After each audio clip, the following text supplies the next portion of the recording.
నిజాం నిరంకుశ పాలన నుండి తెలంగాణకు సెప్టెంబర్ 17న అసలైన స్వాతంత్ర్యం వచ్చిందని రాజన్న సిరిసిల్ల జిల్లా వేములవాడ నియోజకవర్గ బీజేపీ ఇన్ఛార్జి చెన్నమనేని వికాసరావు అన్నారు.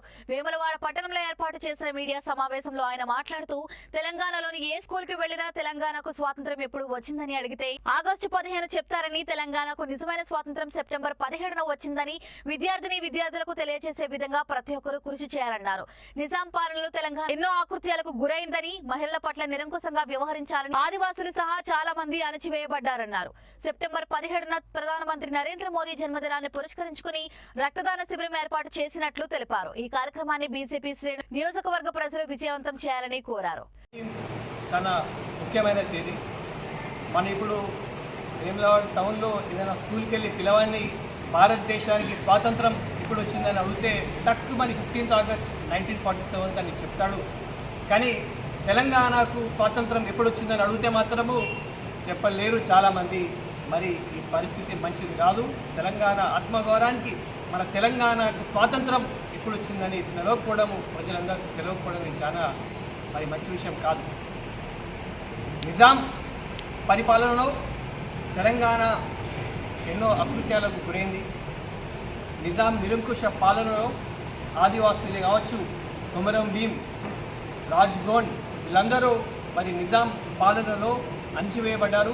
కొమరం భీం గారైతే జల్ జంగల్ జమీన్ అని నినాదంతో నిజాంకి వ్యతిరేకంగా పోరాటం చేస్తే వాళ్ళని హతమార్చడం జరిగింది. మహిళలపై నిజాం సర్కారు ఎన్నో అకృత్యాలు చేసింది. మహిళలని వస్త్రహీనులుగా చేసి బతుకమ్మలు కూడా ఆడిన సందర్భం కూడా ఎన్నో ఉన్నాయి. 1998లో సిహెచ్ విద్యాసాగర్ గారు పార్టీ అధ్యక్షులుండే వారు ఒక ఉద్యమ రూపంలో సెప్టెంబర్ 17ని తీసుకొచ్చి కార్యక్రమాలు చేసి వారు ప్రజలలో చైతన్యం కలిగించడానికి ట్రై చేసిండ్రు. ఇదే స్ఫూర్తి వాళ్ళు పక్క రాష్ట్రాలైన మహారాష్ట్ర, కర్ణాటక, ఇదివరకు హైదరాబాద్ రాష్ట్రంలో వారు భాగస్వాములు ఉండే వారు అధికారికంగా అక్కడ కాంగ్రెస్ ప్రభుత్వాలు ఉన్నా కూడా వాళ్ళు చేస్తున్నారు.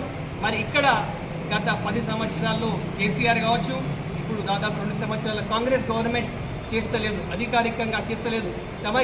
సమైక్య దినమో ఇంటిగ్రేషన్ దినమో అని అంటున్నారు. కానీ విమోచన దినంగా మరి వీళ్ళు ఎందుకు చేస్తలేని మనం ఆలోచించాలి.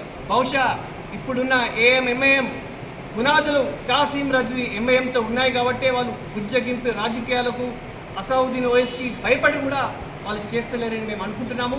ఎందుకంటే ఇది తెలంగాణ కాబట్టి కాంగ్రెస్ ప్రభుత్వం అధికారికంగా కొందరు రేపు సెప్టెంబర్ 17 చేయాలి అని నేను కోరుతూ, నరేంద్ర మోడీ గారు పుట్టినరోజు అదే మరి ఆ వారి పుట్టినరోజు పురస్కరించుకొని రేపు వేములవాడలో రక్తదాన శిబిరాలు అరేంజ్ చేస్తున్నాము. పెద్ద ఎత్తున కార్యకర్తలు, ప్రజలు పాల్గొనాలని నేను కోరుతున్నాను. మరి రేపు సెప్టెంబర్ 17 సెలబ్రేషన్స్తో పాటు రక్తదాన శిబిరాలు కూడా మేము వేములవాడ టౌన్లో నిర్వహించబోతున్నాం. ఇది కాన్స్టిట్యున్సీ లెవెల్ ప్రోగ్రామ్.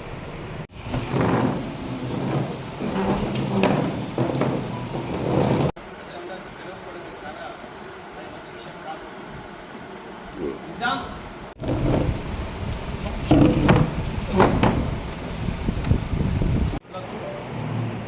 అందరికీ నా నమస్కారాలు.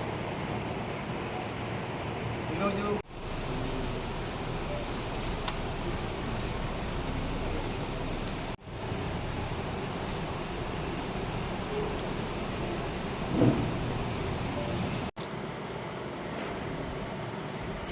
ఉత్సవం రేపు నిర్వహిస్తుంది. దానికి రాజ్నాథ్ సింగ్ గారు